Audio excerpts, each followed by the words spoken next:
बिस्मिल्लाहिर्रहमानिर्रहीम। अस्सलाम वालेकुम नादरीन, आप यूट्यूब चैनल देख रहे हैं। मैं इमरान खान हूँ। DGISPR ने प्रेस कॉन्फ्रेंस की, जैसा कि मैंने आपसे कहा था कि वो एक प्रेस कॉन्फ्रेंस करेंगे। उन्होंने एक और प्रेस कॉन्फ्रेंस की।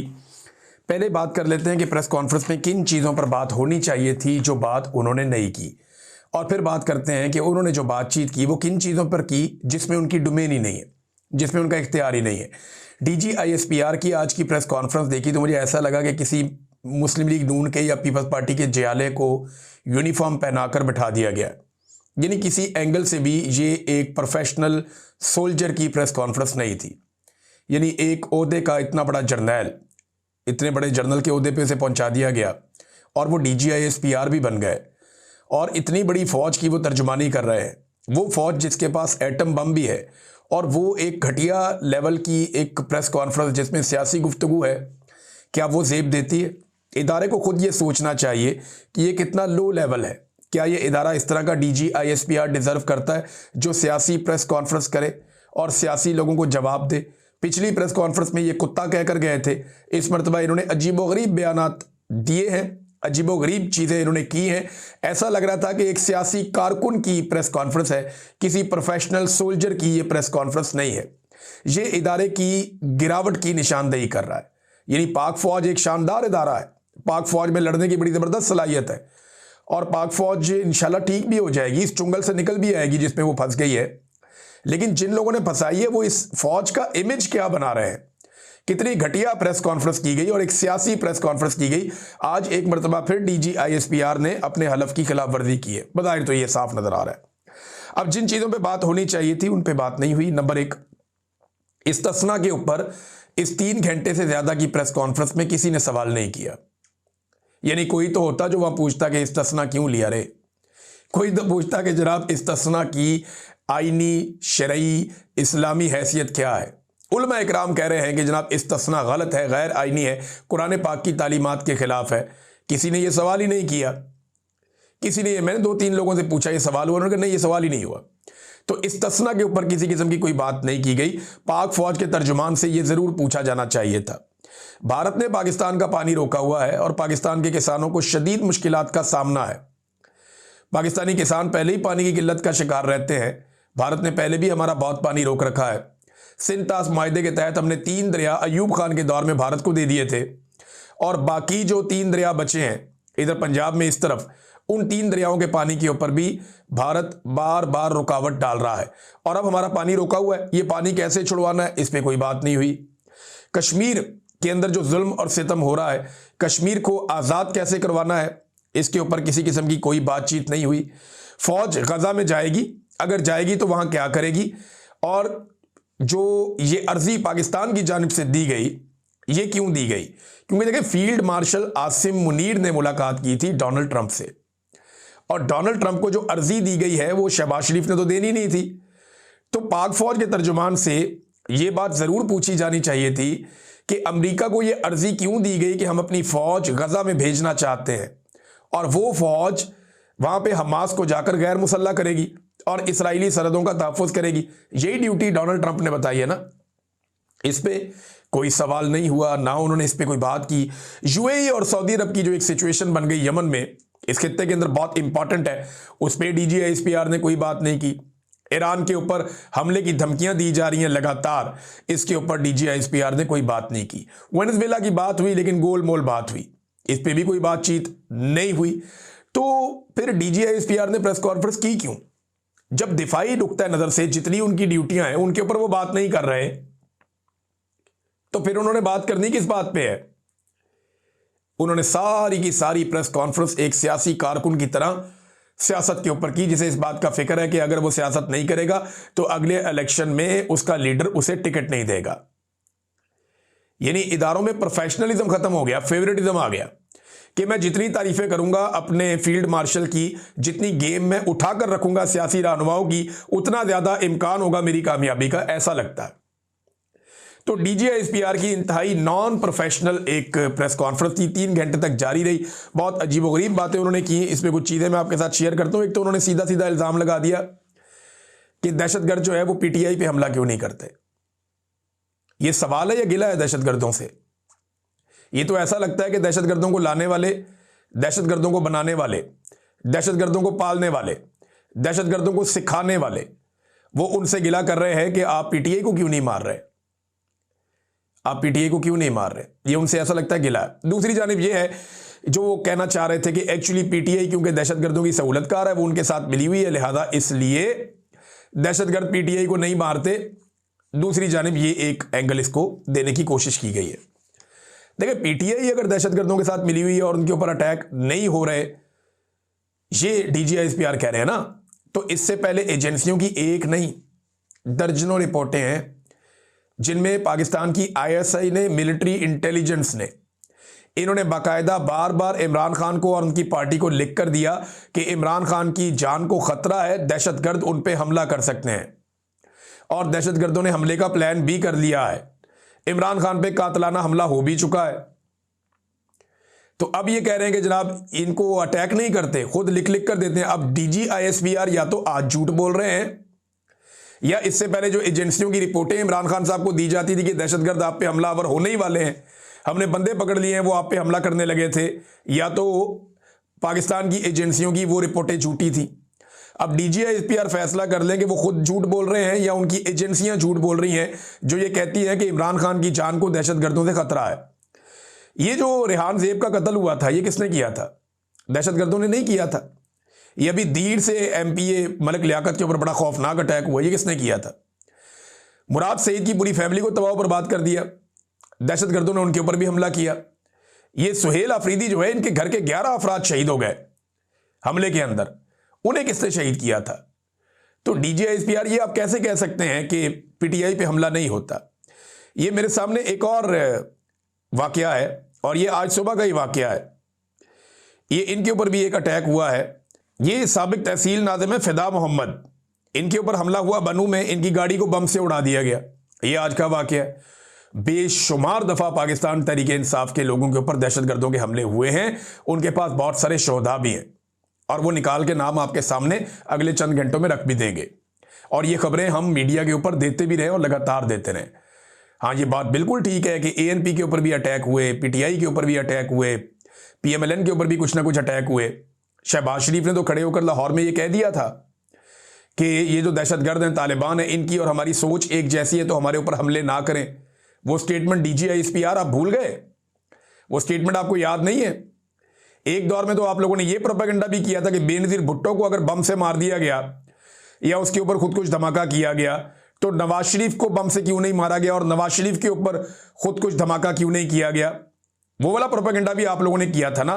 आज वही नवाज शरीफ को आप सर पे उठा के घूमते हैं। तो ये जब भी कभी किसी सियासी जमात से पाकिस्तान की मिलिट्री एस्टेब्लिशमेंट की या जर्नैलों की लड़ाई हो जाती है ना, तो वो उसी जमात के ऊपर सारी खराबियां उसके अंदर ढूंढते हैं और उसी को रगड़ा लगाते हैं। ये पीटीआई के बेशुमार लोग जो हैं वो शहीद हुए दहशतगर्दी के खिलाफ लड़ाई में। अली अमीन गंडापुर को इन्होंने कहा, बार बार कहा कि आपके ऊपर दहशतगर्दों का हमला होने जा रहा है, आप अपनी सिक्योरिटी का ख्याल रखें, आपने फलां जगह नहीं जाना, आपने यहां नहीं जाना, आपने वहां नहीं जाना। बार बार रोका गया। अभी मैं आपको बता देता हूं कि सुहेल अफरीदी ने करक जाना था कुछ अर्सा पहले। ये बात बताने वाली नहीं थी, लेकिन अब बतानी पड़ेगी क्योंकि डीजीआईएसपीआर साहब ने कट्टा खुद खोल दिया है, तो अब वो खुद ही बांधे। सुहेल अफरीदी ने करक जाना था, तो उन्हें एजेंसियों ने, पाकिस्तान की इंटेलिजेंस एजेंसियों ने, फौज से वाबस्ता, उन्होंने बताया कि आप पर 100% हमला होने वाला है, आप करक का अपना दौरा मुलतवी कर दें। उन्होंने कहा जी मैं तो जाऊंगा। फिर उन्होंने कहा जी आप जलसागाह तब्दील कर दें। उन्होंने कहा जी वो भी नहीं होगी। उन्होंने कहा जी पहाड़ों पे आके वो बंदे बैठे हुए हैं जिन्होंने आपको टारगेट करना है, आपको क्यों समझ नहीं आ रही, आपको कत्ल कर दिया जाएगा, जलसागाह तब्दील कर दें। उन्होंने जलसागाह तब्दील नहीं की। फिर ये कहा गया स्टेज का रुख बदल दें। उन्होंने कहा जी स्टेज का रुख भी नहीं बदलेगा। फिर कहा गया जहां पे डाइस पड़ा हुआ है ना, वो मुकाम बदल दें, डाइस उठा के यहां से किसी और जगह पे रख दें, कोई सिक्योरिटी का बंदोबस्त कर दें, हमारे पास पक्की इतला है कि आपके ऊपर दहशतगर्दी का हमला होगा। तो डीजीआईएसपीआर साहब ये जो सुहेल अफरीदी को इंफॉर्मेशन दे रहा था, ये कोई भारतीय फौजी तुकाराम था, या जो सुहेल अफरीदी को जो कह रहा था कि आपके ऊपर कातलाना हमला होने वाला है और दहशतगर्द आपके खिलाफ एक दहशतगर्दी करने वाले हैं, ये कौन कर रहा था? अजीत दोवल कर रहा था। भाई पाकिस्तानी एजेंसियां उसको बता रही थी ना, वो तो डरा नहीं और चला गया वहां पे। तो देखें, ये बार बार ये तासुर देते हैं कि पीटीआई दहशतगर्दों के साथ मिली हुई, ऐसा नहीं है। पीटीआई ने कभी भी नहीं कहा कि दहशतगर्दों से मुज़ाकरात करो। पीटीआई ने हमेशा ये कहा कि जरगा बुलाओ, बैठकर फैसला करो। कबायलियों के साथ जिनके इलाकों में ऑपरेशन हो रहा है उनके साथ बैठकर फैसला करें ना। एक तो ये बात आप ज़हन में रखें, ये कोई नहीं कहता कि दहशतगर्दों के साथ मुज़ाकरात करो या बातचीत करो। मुराद सईद चिल्लाता रहा, उसके ये क्लिप पड़े हुए हैं, आप निकाल कर सुन लें। आज सोशल मीडिया पे फिर वायरल है कि क्यों लेकर आ रहे हो दहशतगर्दों को पाकिस्तान में, क्यों लेकर आ रहे हो दहशतगर्दों को पाकिस्तान में, मत लेकर आओ दहशतगर्दों को पाकिस्तान में। हमने पहले बड़ी लाशें उठाई हैं, हमें मजीद लाशें उठानी पड़ेंगी। ये बार बार पीटीआई के लोग आपको कह रहे थे और आपको सर पे भूत सवार था, नहीं इनको लेकर आना है। कभी आप उन्हें मुजाहिद बना देते हैं पैसों के लिए, कभी आप उन्हें दहशतगर्द बना देते हैं पैसों के लिए, कभी आप उनकी तरबियत और ट्रेनिंग करते हैं पैसों के लिए, कभी आप उनके साथ ऑपरेशन करते हैं पैसों के लिए। और मेरे ख्याल में ये मैच्योर हो जाना चाहिए, थोड़ी सी मैच्योरिटी दिखानी चाहिए इदारे को, अपनी एक कांस्टेंट पॉलिसी बनानी चाहिए। ये तरीकाकार गलत है, ये तरीकाकार बिल्कुल गलत है कि आप गुड तालिबान और बैड तालिबान करें। अली अमीन गंडापुर ने भी ये कहा, वहां खैबर पख्तूनख्वा की पुलिस से जाकर पूछो, वो साफ बताते हैं कि हम दहशतगर्दों को पकड़ के लाते हैं, ये एजेंसियों के लोग आते हैं, ये आगे छुड़वा के ले जाते हैं। ये कहते हैं जी हमारा एसेट है, हमारे काम का बंदा है, इसको छोड़ दो, इसके बदले में हमने कुछ और काम लेने। वो कहते हैं जी हम दहशतगर्दों को पकड़ के लाते हैं। वो एग्जैक्टली वहां पुलिस वाले बताते थे खैबर पख्तूनख्वा में कि हमें पता है कौन कौन से दहशतगर्द ग्रुप कहां बैठे हुए हैं, हम कार्रवाई करना चाहते हैं, ये हमें कार्रवाई करने नहीं देते, एजेंसियां हमें कार्रवाई करने नहीं देती, ये हमें रोकते हैं कि आपने वहां कार्रवाई नहीं करनी। और मकामी लोग क्या समझते हैं, जरा ये समझ लें आप कि मकामी लोगों का प्रॉब्लम क्या है। वहां फुकदान है ट्रस्ट का। हजारों ऑपरेशन हो गए हैं, अभी तक खैबर पख्तूनख्वा में अमन नहीं आया। बल्कि पिछली मर्तबा जो बड़े बड़े ऑपरेशंस किए गए थे, जब ऑपरेशन किए गए थे तो उन शहरियों से जिनको उनके इलाकों से बेदखल कर दिया गया था, उनसे कुछ कमिटमेंट्स की गई थी, कुछ वादे किए गए थे कि आपके घर बनाएंगे, आपके बाजार बनाएंगे, आपका कारोबार बनाएंगे, आपको पैसा देंगे, आपको वसाइल मुहैया किए जाएंगे, जो नुकसान होगा उसका अदाला भी होगा। ये वादे उनसे किए गए थे, वादे पूरे ही नहीं किए गए। शो ऑफ के लिए छोटा मोटा कोई एरिया बना के तो सारे मीडिया में चला देते हैं ये हमने बना दिया। कोई वादा पूरा नहीं किया गया खैबर पख्तूनख्वा के कबायली इलाकों में वहां के लोगों के साथ। जब वादे आपने उनके साथ पूरे नहीं किए ऑपरेशनों के बाद, तो वो दोबारा अपने घरों को क्यों तबाही के लिए आपके पास छोड़ दें। अब आपको उनके साथ बैठकर बात करनी पड़ेगी, ये है फड्डा। एक तो दहशतगर्दों को लेकर आप आए, लेकिन ये बार बार कहते हैं ना कि इमरान खान दहशतगर्दों को लेकर आया। भाई दहशतगर्दों को लेकर आने के लिए कोई मीटिंग हुई होगी ना, उस मीटिंग के मिनट्स भी होंगे, लाओ पब्लिक करो, पता चल जाएगा। जनरल बाजवा का और जनरल फैज हमीद का आइडिया था दहशतगर्दों को वापस लेकर आते हैं। इमरान खान साहब ने कहा था कि यह मुशावरत सियासी सतह पे होगी। मुशावरत के अंदर सबने मना कर दिया, सवाल ही पैदा नहीं होता, कोई दहशतगर्द पाकिस्तान नहीं आएगा। और इमरान खान ने बता दिया जी दहशतगर्द पाकिस्तान नहीं आएगा। फिर इमरान खान साहब की हुकूमत गिरा दी गई और उसके बाद राणा सनाउल्लाह ने अनाउंस किया कि दहशतगर्दों को वापस लाने के लिए हमारे मुज़ाकरात चल रहे हैं और अब हम उन्हें वापस लाकर बसाने वाले हैं। ये मुज़ाकरात राणा सनाउल्लाह ने अनाउंस किए और उसके बाद जो मीटिंग्स हुई उनमें तय हुआ और फिर दहशतगर्दों की पाकिस्तान में आमद शुरू हो गई, जिसका खुबियादा आज तक पाकिस्तान तहरीक इंसाफ भी भुगत रही है, खैबर पख्तूनख्वा के अवाम भी भुगत रहे हैं और पाकिस्तान भी भुगत रहा है। और ये चाहते हैं एक और ऑपरेशन करना क्योंकि ऑपरेशनों में पैसा है। देखिए ना, फौज का कारोबार लड़ाई है ना, फौज ने लड़ाई करनी है, जब तक वो लड़ते रहेंगे पैसा आता रहेगा। तो वो ऑपरेशन करना चाहते हैं, पाकिस्तान को पुरअमन रहने दें, फॉर गॉड सेक थोड़े मैच्योर हो जाए। वो आपको ये नहीं कहते कि आप दहशतगर्दों से जाके बात करें, दहशतगर्दों को मारना ही पड़ेगा, लेकिन आप मकामी लोगों से तो बैठ के बात करें जिनके साथ आपने वादा खिलाफियां की हैं। आप मकामी हुकूमत से, मकामी कबायलियों से बैठ के बात करें, अफगानिस्तान की गवर्नमेंट को इन्वॉल्व करें, उनसे बात करें कि जनाब अब हम ये करने वाले हैं, हमने मुश्तरका तौर पे सबने फैसला कर लिया है, आप भी इस बात पे हमारे साथ खड़े हो जाए और फैसला करें कि बॉर्डर के इस पार और उस पार हम किसी भी दहशतगर्द को नहीं छोड़ेंगे। आइए मिलकर फैसला करते हैं। उससे क्या होगा, सारे इकट्ठे हो जाएंगे, फिर आप ताकत का इस्तेमाल कर लीजिएगा, ये दहशतगर्द आपको दिखाई भी नहीं देंगे। इमरान खान के दौर में वादी तीरा में, ये आप यूट्यूब पे जाके देख सकते हैं, अमन फेस्टिवल हो रहा था। भाई ये कहते हैं ना इमरान खान दहशतगर्द था या दहशतगर्दों को लेकर आता था या वो दहशतगर्दों का साथी है, तो इमरान खान के दौर में वादी तीरा के अंदर अमन फेस्टिवल हो रहा था। जर्नलिस्ट वहां पे गए, इमरान खान खुद गए, जाके उन्होंने देखा, सबने, बेहतरीन फेस्टिवल चल रहा था, लोगों का कारोबार चल पड़ा था। अब हर चीज तबाह बर्बाद कर दी गई, वहां पे कुछ भी बाकी नहीं है। तो ये इमरान खान के दौर में वहां पे अमन आया था, इस बात को आप समझिए। वो फार्मूला क्या था जिससे अमन आया था, आपको उस फार्मूले पे चलना पड़ेगा। DGSPR ने एक तो ये PTI पे इल्जाम लगाया, दूसरा, और बहुत सारे उन्होंने इल्ज़ामात लगाए। वो ईमान मज़ारी के बारे में उन्होंने एक बात की, वो भी मैं आपके सामने निकाल के रख देता हूँ। इमरान खान के बारे में फ़र्द वाहिद वो कहकर मुखातिब करते हैं कि वो फ़र्द वाहिद था, वो फ़र्द वाहिद बहुत बाइख्तियार था, वो इतना बाइख्तियार था कि उसने आर्मी चीफ को बाप करार दे दिया था। वे DGISPR को सब चैलेंज कर रहे हैं सोशल मीडिया पे कि निकालो इमरान खान का वो स्टेटमेंट जिसमें इमरान खान ने कहा कि आर्मी चीफ कौम का बाप है, निकालो ना। अब DGISPR ने, देखना, एक इंपॉर्टेंट सीट पे बैठा हुआ आदमी है, वो गली मोहल्ले के और थड़े पे बैठे हुए एक 2 नंबर फ्रॉडिये की तरह कोई अपने मुंह से बात करके मुकर तो नहीं सकता, वो बात करके भाग तो नहीं सकता, उसको साबित करना पड़ता है अपनी बात को। अब अगर DGISPR ने कहा कि इमरान खान का ये बयान है, या उसने ये करार दे दिया था कि फौज का आर्मी चीफ जो है वो मुल्क का बाप होता है, ये DGISPR ने क्लेम किया ना, अब DGISPR ये साबित भी करे। ये ARY के एक प्रोग्राम में शहरियार अफरीदी ने ये जुमला बोला था, जिसपे चंगी पली इमरान खान ने शहरियार अफरीदी की क्लास ली थी। जाके पूछ लें off the record Shehryar Afridi से कि इमरान खान ने बाद में क्या कहा था। ये शहरियार अफरीदी ने कहा था, जिसके ऊपर उसको आज खुद भी शर्मिंदगी है कि यार ये मेरे मुंह से क्या निकल गया था, मुझे ये नहीं कहना चाहिए था। उस वक्त बड़े जज्बाती हुए थे ना, इनको फौज बहुत पसंद थी, इन्होंने कहा आर्मी चीफ कौम का बाप होता है, ये शहरियार अफरीदी ने कह दिया। इमरान खान ने तो कभी ऐसी बात ही नहीं की, बल्कि इस बात के ऊपर इमरान खान साहब खाइफ हुए थे कि यार ये क्या बकवास है। तो आज इमरान खान के ऊपर वो कह रहे हैं जी, उन्होंने ये कहा, PTI का जो सोशल मीडिया हर तरफ लोग ये कह रहे हैं कि जनाब ऐसा कोई स्टेटमेंट है तो निकाल के दिखाएं। अब DGISPR है इतने बड़े इदारे के, और पॉलिटिकल प्रेस कॉन्फ्रेंस, पूरी दुनिया में किसी फौज के अंदर कोई ऐसा ISPR का तर्जुमान या कोई ऐसा फौज का तर्जुमान है जो इस लेवल की पॉलिटिकल प्रेस कॉन्फ्रेंस कर दे। फर्द वाहिद फैसले करता है, जेल से मुज़ाकरात करना है नहीं करना, वो इमरान खान भाई पूरे मुल्क के फैसले फर्द वाहिद कर रहा है। अपोजिशन लीडर नहीं लगा पा रहा याद सादिक, वो लगाना चाहता है, उसने जाके क्या बताया अपनी क़यादत को कि भाई मैं नहीं लगा सकता, NOC आसिम मुनीर साहब ने देना है। पूरा मुल्क आसिम मुनीर साहब लगा रहे हैं, चला रहे हैं, बना रहे हैं, बढ़ा रहे हैं, और जो बेड़ा गर्क हो रहा है वो भी उन्हीं के खातों में जाएगा। तो ये एक सियासी प्रेस कॉन्फ्रेंस थी पूरी तरह से।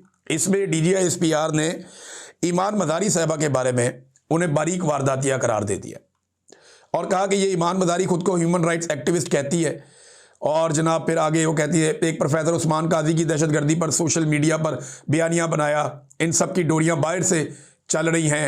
यानी बाहर से डोरियाँ चल रही हैं, फॉर गॉड सेक यार, यानी जो बंदा उठता है वो बाहर से डोरियाँ चल रही हैं। और बाहर से डोरियाँ उनकी चल रही है जिन्होंने कश्मीर पे अपनी पॉलिसी बदल ली, बाहर से डोरियाँ उनकी चल रही हैं जिन्होंने एक साइफर के ऊपर रजीम चेंज ऑपरेशन कर दिया, बाहर से डोरियां उनकी चल रही हैं जो गजा के बारे में अपनी पॉलिसी बदलकर वहां पे फौज भिजवाने की अर्जी डाल देते हैं, बाहर से डोरियां उनकी चल रही हैं जो डोनाल्ड ट्रंप को नोबेल पीस प्राइज के लिए नामजद करते हैं, बाहर से डोरियां उनकी चल रही हैं जो ये कहते हैं कि कुछ भी होता रहे, हमने किसी बड़े के बारे में कोई एक सवाल भी नहीं उठाना। बाहर से डोरियां चल रही हैं। यानी ईमान मज़ारी साहब ने फिर खुद ही जवाब दिया, जरा जवाब भी आप देख लें, फिर उन्होंने हिसाब तो बराबर करना था, वो भी ईमान मज़ारी है। उन्होंने कहा अपनी आवाम पर वारदात कौन डालता है ये सबको पता है, इसलिए बेचारे हर महीने रोते धोते प्रेस कॉन्फ्रेंस करने पर मजबूर होते हैं। तरस आने लगा इनकी ज़हनियत पर। मासूफ ने नेशनल मीडिया पर हमारे टैक्सेस पर पलने का लिहाज किए बगैर एक शहरी पर इतने संगीन इल्ज़ाम लगाए। किसने इंसाफ को ये इख्तियार दिया? इनका हलफ आइन में दिया गया है, और ये प्रेस कॉन्फ्रेंस पहली नहीं है जहां मासूफ ने खुलेआम अपने हलफ की खिलाफ वर्जी की है।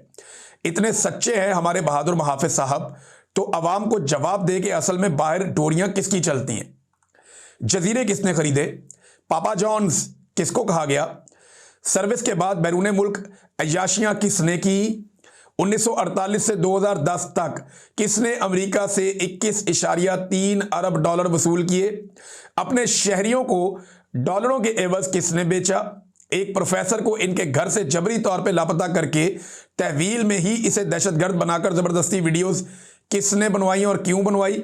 मीडिया पर बातें करनी है, आइन की धज्जियां उड़ानी है, तो जवाब भी देना सीखना होगा।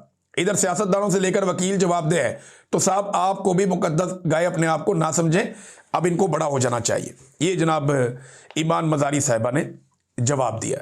नादरीन, सुहेल अफरीदी का कराची का दौरा, उसके हवाले से मेरे पास कुछ इंपॉर्टेंट इतलात हैं, कुछ और चीज़ें भी हैं। ये अभी DGISPR की प्रेस कॉन्फ्रेंस का मामला ख़त्म नहीं हुआ, अभी इनकी एक एक चीज़ के ऊपर जो है वो हम बात करते रहेंगे, आने वाले दिनों में आपके सामने चीज़ें रखेंगे। लेकिन इमरान खान की बहनें अडियाला जेल के बाहर पहुंची, आज मुलाकात ना करवाने का दिन था और आज भी मुलाकात नहीं करवाई गई। क्या कोई पूछेगा कि इमरान खान की बहनों की इमरान खान से मुलाकात क्यों नहीं होने दी जाती, ये भी किसी ने नहीं पूछा। हालांकि ये पूरी की पूरी एक सियासी प्रेस कॉन्फ्रेंस थी। ऐसी प्रेस कॉन्फ्रेंस तो पाकिस्तान तहरीक इंसाफ के लिए फयाजुल हसन चौहान भी नहीं कर सकता था एक दौर में। ऐसी प्रेस कॉन्फ्रेंस तो आज नून लीग के लिए अता तारड़ या अजमा बुखारी भी नहीं कर सकती। ऐसी प्रेस कॉन्फ्रेंस पीपल्स पार्टी के लिए उनका भी कोई थर्ड क्लास आदमी कहीं से भी आप ढूंढ ले, वो भी नहीं कर सकता था। तो वो कैसी प्रेस कॉन्फ्रेंस इन्होंने कर दी पॉलिटिकल किस्म की, मुझे तो हैरत होती है मुझे। इमरान खान की बहनें वहाँ गई, आज फिर मुलाकात नहीं करवाई गई, बल्कि जहाँ पे उन्होंने बैठ के कुरान खानी करनी थी वहाँ पे गंदा पानी छोड़ दिया गया। अंदाज़ा करें आप, जिधर ये कुरान खानी करने के लिए जा रहे थे कि कुरान पाक पढ़ेंगे, को अल्लाह ताला कोई रहम करे, कोई अल्लाह से रहम मांगते हैं, उससे मदद मांगते हैं, तो इन्होंने कहा जी अडियाला के बाहर आना तो है, वहाँ पे हम कुरान खानी करेंगे। अब ये कुरान खानी करने के लिए वहाँ बैठे तो इन्होंने गंदा पानी छोड़ दिया। अंदाज़ा करें, ये इस वक्त रिजीम चल रहा है। अगले वीलॉग में आपको मज़ीद तफसीलात बताऊँगा कि फ़र्दर क्या हुआ। अब तक के लिए इतना ही। अपना ख्याल रखिएगा, अपने चैनल का भी। अल्लाह हाफ़िज़।